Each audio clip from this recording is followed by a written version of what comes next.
दोस्तों, बिहार के अंदर एनडीए में जबरदस्त फूट है। ये खबर लगातार आप तक आपका चैनल द कंटाप पहुंचाई रहा है। लेकिन इन सब के बीच मोदी कैबिनेट में मंत्री अश्वनी चौबे का एक बयान निकलकर सामने आया। उन्होंने साफ साफ लफ्जों में कहा कि पहले मुझको टिकट बांटने की मेरे पर जिम्मेदारी हुआ करती थी, आज मेरा ही टिकट काट दिया। यानी उन्होंने सार्वजनिक तौर पर यह कहा कि किस तरीके से उनके साथ अन्याय हुआ है। लेकिन अब इन सब के बीच एक बड़ा सियासी धमाका हुआ है।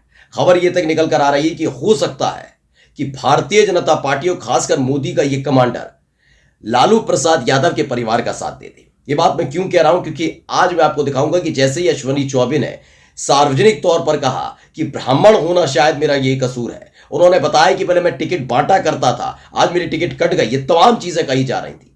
इन सब के बीच लालू प्रसाद यादव की बेटी रोहिणी आचार्य ने एक ऐसा बयान दिया है कि पटना से लेकर दिल्ली तक हिल गया है।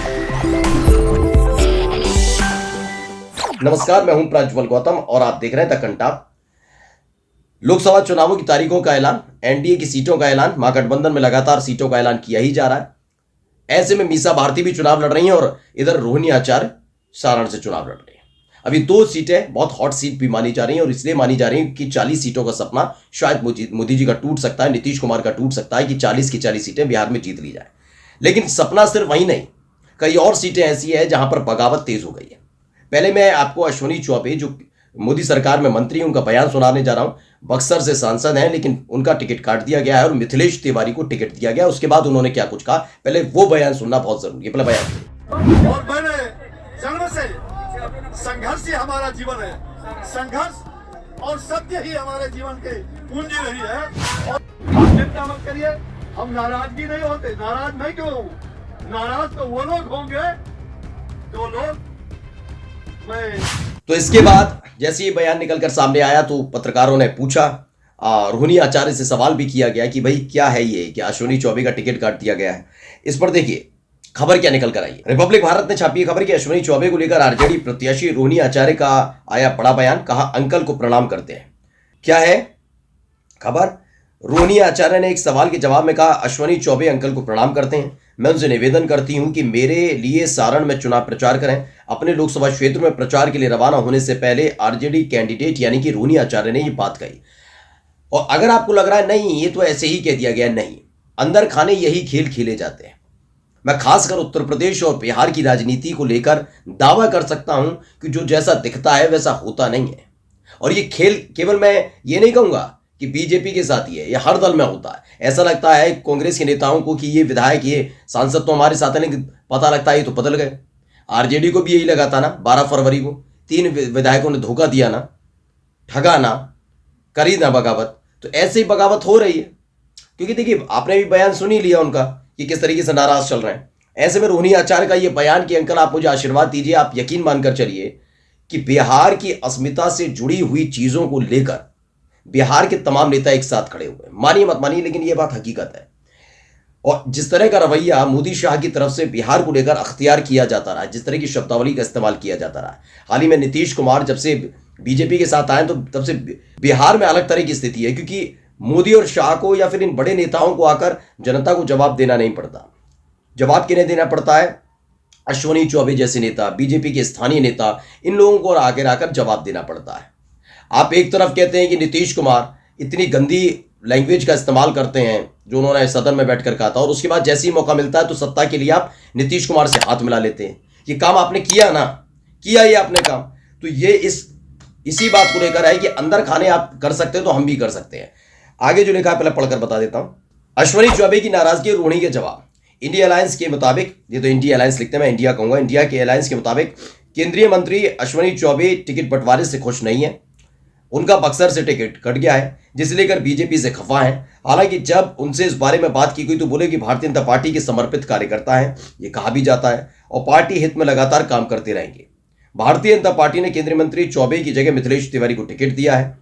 कई दिनों बाद दिल्ली से पटना पहुंचने पर मीडिया से सवाल पर बोले मुझे नहीं पता क्यों मेरा टिकट काटा गया, मैं फकीर हूं, फकीर को कोई फर्क नहीं पड़ने वाला। जब तक हूं भारतीय जनता पार्टी की सेवा करता रहूंगा, मेरे लिए पार्टी मां के समान है, ये उन्होंने कहा। चलिए आपने कह दिया, कोई बात नहीं, आप ये कोई कह भी नहीं रहा है, ना ही रोहिणी आचार्य की तरफ से इस बात का दावा किया गया कि अश्वनी चौबे आरजेडी में आ रहे हैं। उन्होंने कहा आशीर्वाद दीजिए, यानी आप पार्टी में रहिए बीजेपी में, लेकिन जो दुख दर्द है उसका उसका खामियाजा भुगतना तो पड़ेगा ना इनको। इसलिए इस जैसे ही ये बयान निकल कर आया उसके बाद से लगातार नजर रखी जा रही है अश्विनी चौबे पर। न्यूज फॉर नेशन है, उन्होंने भी खबर छापी, चुनाव जीतने के लिए रोहिणी आचार्य ने मांगी भाजपा के सांसद से मदद, का आशीर्वाद दीजिए और मेरे लिए प्रचार कीजिए। सारण लोकसभा सीट से भाजपा प्रत्याशी के खिलाफ चुनावी मैदान में उतरी रोहिणी आचार्य ने अपनी जीत निश्चित करने के लिए भाजपा के एक सांसद से आशीर्वाद और चुनाव प्रचार में शामिल होने की मांग की है। रोहिणी ने जिन सांसद से मदद मांगी वो बक्सर लोकसभा सीट के बेटिकट हुए अश्विनी चौबे। अश्विनी चौबे का बयान हो जाना, आप देखिए आगे जो इसमें लिखा है सबसे जबरदस्त, क्योंकि रिपब्लिक भारत किस तरीके से लिखता है वो तो आप समझ सकते हैं। न्यूज फॉर नेशन ने साफ साफ लिखा, जो बात कही है वाकई कही गई अश्विनी चौबे की तरफ से। जिस तरह से बक्सर से अपने टिकट काटे जाने को लेकर अश्विनी चौबे ने खुद को ब्राह्मण होने को जिम्मेदार बताया था और खुलकर भाजपा की केंद्रीय नेतृत्व के प्रति अपनी नाराजगी जाहिर की। उसके बाद सारण से आरजेडी कैंडिडेट रोहिणी आचार्य ने पटना में पत्रकारों से बातचीत करते हुए कहा कि उनको इन्हें अश्विनी चौबे को हमारे साथ आ जाना चाहिए। रोहिणी ने कहा कि अश्विनी चौबे अंकल को हम प्रणाम करते हैं, उनसे आशीर्वाद मांगते हैं कि बेटी को जिताइए, आइए मेरे प्रचार में और लग जाइए, बस दीजिए। कुल मिलाकर आप समझिए हो क्या रहा है बिहार के अंदर। बिहार के अंदर पहली बात तो अगर मैं ये कहूं कि भाई आरजेडी का विरोध नहीं हो रहा, तो पहली बात तो आरजेडी का कोई सांसद नहीं है, पहली चीज। दूसरा, आरजेडी की एक बढ़त खुद बीजेपी की गलती की वजह से हो गई। बीजेपी की वजह से इसलिए हो गई क्योंकि पहले से ही एक पूरा माहौल बना हुआ था कि नीतीश कुमार की और तेजस्वी यादव की अच्छी खासी सरकार चल रही है। सत्ता में आने के लिए नीतीश कुमार को अपने पाले में लाए, सरकार बाहर गई, ये एक बहुत बड़ा इफेक्ट गया। दूसरा बड़ा इफेक्ट ये था कि जन विश्वास की यात्रा निकाली गई। आप सत्ता में थे, रोक सकते थे, जैसे आपने 3 विधायक तोड़े आरजेडी के फ्लोर टेस्ट के दौरान, तो जन विश्वास यात्रा के दौरान कुछ ना कुछ कर सकते थे, लेकिन ये बीजेपी की तरफ से किया नहीं गया। लेकिन देखते ही देखते जब भीड़ ज्यादा उमड़ने लगी जन विश्वास यात्रा में, तो साबित हो गया कि तेजस्वी यादव को लोग पसंद कर रहे हैं। तो तेजस्वी का फैक्टर काम कर रहा है, ये साफ साफ काम कर रहा है तेजस्वी यादव का फैक्टर। यही नहीं, तीसरी सबसे बड़ी वजह यह है कि जिस तरीके से एनडीए को संभालने के लिए बीजेपी ने खेल किया, यानी कि पहले पशुपति पारस को बहुत इज्जत दी, फिर उनको बिल्कुल ही बैरन कर दिया कि एक भी सीट नहीं मिलेगी। चिराग पासवान को इसलिए दी गई क्योंकि तेजस्वी यादव की काट इस समय एनडीए के पास है नहीं, नीतीश कुमार को कोई पसंद नहीं कर रहा, बीजेपी के पास कोई बड़ा चेहरा नहीं, तो चिराग पासवान को युवा चेहरा के तौर पर सामने रखना था तेजस्वी यादव से टक्कर लेने के लिए। तो ये सारा खेल किया गया। वहीं चिराग पासवान को किया गया तो उधर केंद्रीय मंत्री नाराज हुए, पशुपति पारस उन्होंने इस्तीफा दे दिया, वो बाहर निकल गए अपनी पार्टी के साथ एनडीए से। ये तमाम चीजें हुई। उधर नीतीश कुमार के आते ही चिराग पासवान खुश नहीं, निर्दलीय विधायक पर प्यार लुटा रहे तो खुश नहीं, मतलब पूरा गुत्थम गुत्थी सी चल रही है। जिसका टिकट कट रहा है वो नाराज चल रहा है, खुद बीजेपी के नेताओं पर आरोप लगा रहा है। उधर क्या है, जिनका टिकट फाइनल हो रहा है वो भी आरोप लगा रहे हैं, उनका विरोध हो रहा है अपनी ही पार्टी के अंदर, बीजेपी के अंदर। बेगूसराय से जो सांसद हैं गिरिराज सिंह, उनका विरोध कर दिया गया, हाय हाय के नारे लगाए गए। तो यानी बीजेपी बहुत बुरी तरह से फंसी हुई है, इन सारे खेल में बहुत बुरी तरह से फंसी हुई है। और ऐसे में अगर ये बयान निकलकर सामने आता है तो कहा नहीं जा सकता कि अगले 24 से 48 घंटे में एक बड़ा फैसला खुद ही अश्विनी चौबे ले लें। नमस्कार।